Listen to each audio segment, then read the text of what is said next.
My name's David Somervell. I work as Sustainability Advisor at the University of Edinburgh within Estates and Buildings Office. What I've seen is the gathering together of technical experts and practitioners and estates people. So we've got a three-way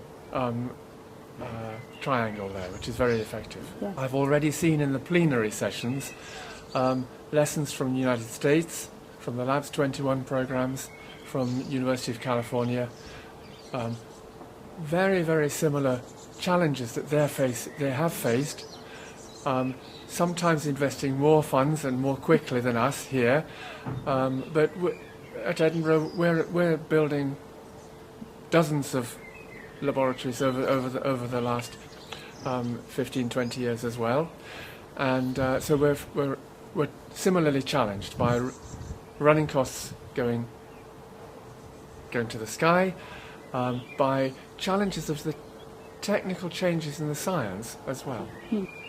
The main session I'll be facilitating is looking at optimising the laboratory management. Now this is not only from the chemicals and so on perspective, but also how the back office, the services, the hidden aspects are running. Whether it needs to be run 24/7 or whether it can be run as our Cancer Research Building at Edinburgh is run clipping around the working day. And I think that's sharing these lessons and these experiences, giving people confidence that, oh, they've done it that over there.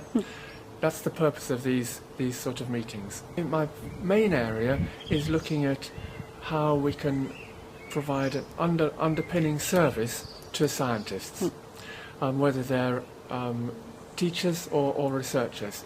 And in that respect, I think we've got a huge opportunity for, as we're coming to the 21st century, as we're rebuilding our science labs, not only replacing them with new ones, but increasingly looking to refurbish. We're needing to see how we can absolutely make the very best job to get a low carbon, flexible, or no, a better word was adaptable laboratories was used this morning. At Edinburgh, we ran a project called Transition Edinburgh University for a while, which was funded by the Scottish Government, primarily focusing on the people, the 28,000 students and the 10,000 employees at Edinburgh, at reducing our personal carbon footprint. Since that funding ceased, we've now mapped that across to look at the £10 million, £11 million utility bill at the University of Edinburgh. And so to complement the engineering, the installation of combined heat and power and high efficiency filled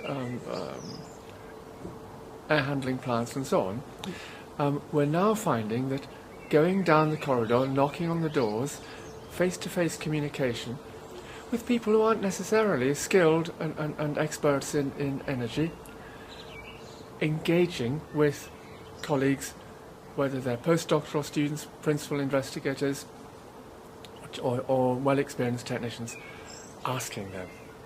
And we have found that that's one of the most interesting ways. In one case, a microfabrication facility, Professor Tom Stevenson suggested, although the building's been up and operating for 5 years, he said, unlike a commercial microfabrication unit, which runs 24/7, we just run it in the daytime. So why don't we let the humidity float during the evening period and the weekends? We're saving 30% on our gas bill because of that. Now that was Tom's idea. We've facilitated it, we've enabled it to happen, but thereby we're step reducing our carbon emissions.